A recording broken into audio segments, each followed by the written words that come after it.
we try to figure out everything that we need to figure out. All right, I think that's it. That's perfect. All right. You're kind of cut off if the chat sees, but let me see if I can back this up.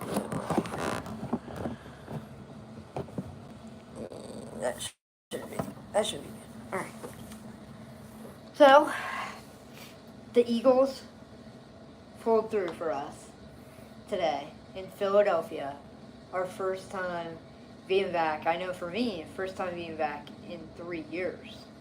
And the Eagles pulled through. I mean, this is just fantastic. The atmosphere was electric.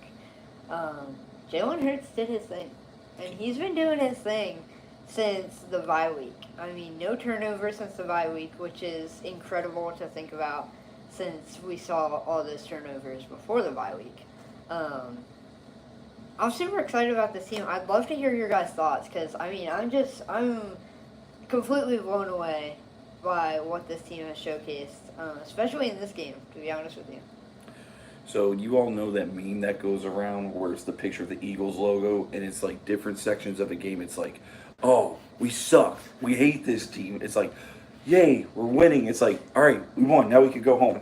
We went through every emotion during this game. Literally. Up 22 points. We're like, all right, we might have another cakewalk game. And then it just, in Philly fashion, didn't finish out the easy way. We had to go grind it down. Craziness happened. Horrible missed calls by the ref. Like, I'm never going to say the refs lost the game. These guys need LASIK. It was embarrassing, some of the calls they were missing. Right. But had a lot of fun. As you can tell, my voice is pretty much gone. Was gone in the first quarter. My big two things are Saquon Barkley is an alien, like Derrick Henry, and Devontae Smith is amazing. Yeah, super ugly win, but a win is a win. Radio, I would love to hear your thoughts. Because, I mean, we didn't even know Radio Slay was going to... I didn't even know Radio Slay was going to be here. He knew. And Radio Slay just made this commute here to Philly last minute. And, I mean, I think it was worth it. I think it's safe to say that it was worth it. Yeah, definitely a blast.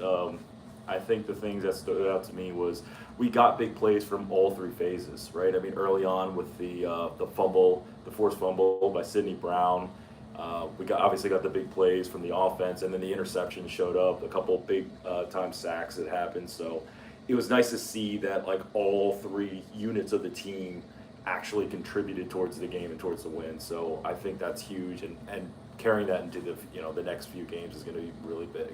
Yeah, I mean, as we're going into a stretch where we had our bye week so early, and now we're at a point where we don't get a break. We need to just run and gun, essentially, and just put our heads down and get to work. And I think it's going to be tough for this team, but I don't think it's something that's impossible. Something that I do want to talk about is just when you lose A.J. Brown and the entire team just deflates. I mean, it's got to stop once you lose your star player. I mean, we have a Devontae Smith, we have a Saquon Barkley, even Jahan Dotson, who got a lot more targets this game than I would have expected him to get. I'm super excited to see him getting more targets, but I mean, we got to lean on those guys. We can't just deflate every time we lose A.J. Brown because, honestly, I think either way, Devontae would have had a better game than A.J., and I mean, that catch from Devontae, I saw the picture, Dakota showed me the picture from Twitter, and, I mean, what a catch. And then, obviously, the Saquon Barkley hurdle, the backwards hurdle. No other running back in the league, and I'll say this right here live, no other running back in the entire league is as athletic as Saquon Barkley. I don't think any other running back in the league could do what he did tonight, and he put on a show, and honestly, he saved me in fantasy. I might win my fantasy matchup now. When it was, I had 15% chance of winning, and now I have a 75, so I'm excited. Going forward, I mean, what a Kelly Green game. Like, this was the perfect game to have the Kelly Green on. I'd like to hear your guys' thoughts on how the Kelly Green atmosphere was, too, because, I mean, having the Eagles, Irish, English people there and everything like that was just phenomenal as well. So, yeah, I'd love to hear your guys' thoughts. Yeah, so I told you this earlier. Like, I always grew up with the midnight green, so I would never been really brought up with the Kelly green. I always kind of thought it was like an overrated colorway. Yeah. And the more I see it in person, actually putting it on and seeing how much the fans love it, like it's grown on me. I think it's a great color. I wish we would use it more than twice a year. Yeah. So that's my thoughts on Yeah. Yeah, no, I mean I'm a little bit older than you guys, so I actually grew up with that. But it was, and Jude, you pointed this out during the game where it was all retro. I mean, they were playing the '90s music, so you're really getting into that feel of this is truly a throwback game.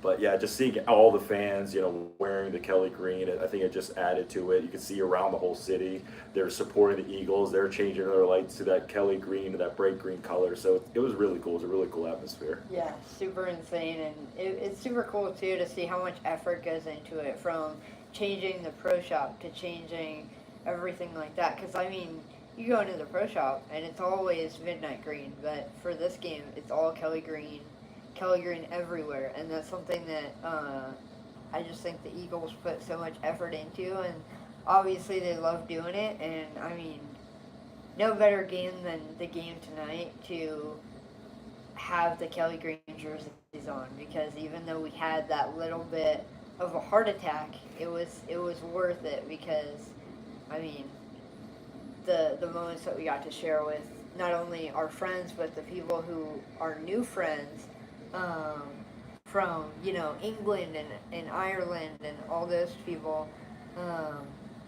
Such great people, by the way. I'm so glad that they got to make it out, and they've had a phenomenal trip, they said. So I'm super excited, and also I just got to give a huge shout out to the Eagles and their hospitality towards those guys and girls from Ireland and England. They showed so much hospitality to those guys and girls. So yeah, I think it was an absolute great game. I just think that I wanted to see more from the offense. I think, like I said before, the biggest thing in my book is the Eagles need to work on not crumbling when they lose one of their key players, like A.J. Brown tonight. I mean, I know me and you have talked about it a little bit on the podcast, but yeah, I think leaning on Smitty needs to be the top priority. Yeah, I agree. And if you've heard me before, you're going to hear it again. I'm like a broken record. We started again. There's so many under center plays. They were trying to work play action off of it. And then, like, second and third quarter, they abandoned it completely. Everything was shotgun. Everything was pistol. And it's like a couple of these runs, it looked like Saquon was going to take to the house 60, 70 yards. And it's like they were out of shotgun. It's like just wonder sometimes if it was under center and he gets a full head of steam right away, as opposed to shotgun where you don't get that acceleration right away. Like, does he break it off? Because he's always like a shoestring tackle away from turning something crazy. Middle of the field throws, they were like pretty much absent this game. Everything felt like it was outside the numbers again. So I don't know if that was just the game plan, they saw something on tape, or whether, it's just somebody just reverting back. It's weird. It felt like some of the momentum we got from the last 2 weeks play calling wise took a little bit of a step back. There were a few throws that Hurts missed. The only one I can really think of that stuck out to me was the one to AJ when he was coming across the field that he put a little bit too much air on. Like, if he hits AJ in stride going towards the sideline, it was a walk-in touchdown. Yeah. AJ was fired up after that. You could tell he was like not happy. Like, it was a bad pass. It should have been more out in front. On that, Hurts did good. He was decisive with his scrambling again. He made some key scrambles in the 2-minute drill, and if you see Jalen get fired up, you know it's a big game and he's feeling. I like when Jalen gets fired up. Like, at all the years we've heard, like, he shows no emotion. When he shows it, like, everybody in our stands, they were like, all right, Jalen's fired up. You could just feel, like, the energy shift. So that was really cool. And I also think, too, like, the Kelly Green jerseys, watching some of the players come out of the tunnel, you could tell they were fired up for this game, too, for it. Yeah, especially guys like Quinyon Mitchell, Cooper DeJean, guys like that who have never experienced it. Even Saquon Barkley, I mean, it's crazy to think that this is his first year as an Eagle, the way that he's just been absolutely dominating. But, I mean, even guys like him, being able to see them come out in the Kelly Green and just have a game, because, I mean, every game since the bye week, Saquon Barkley has just put up incredible numbers, and I mean, change of scenery is nice for some people, and I think it was definitely nice for him. I do love seeing the way that Grant Calcaterra is getting more targets. I do also think that once Dallas Goedert comes back into this offensive scheme, I do think that we don't just abandon the potential that we're seeing in Calcaterra. I think that we lean on both tight ends, and I believe it's 2022 personnel. That's a two tight end scheme. I'd like to see them run that, and yeah, I mean, good things are going to come from that. I think seeing them run that a lot with Goddard and Ertz for this few years was good, and I think it could be good again. Yeah, I think that's pretty much it. I don't have much complaints coming out of this game, to be honest. Defense 8, offense 8. A little bit of a heart attack, but nothing we couldn't handle. Obviously, next week we will have a different setup for this. This is our trial run. And Radio is here as a special guest, but we will definitely be welcoming him back with open arms.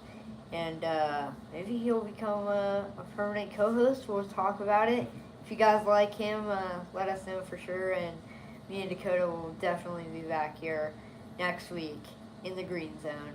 We love you guys, and we'll see you again. And always, go Birds, baby. Go Birds.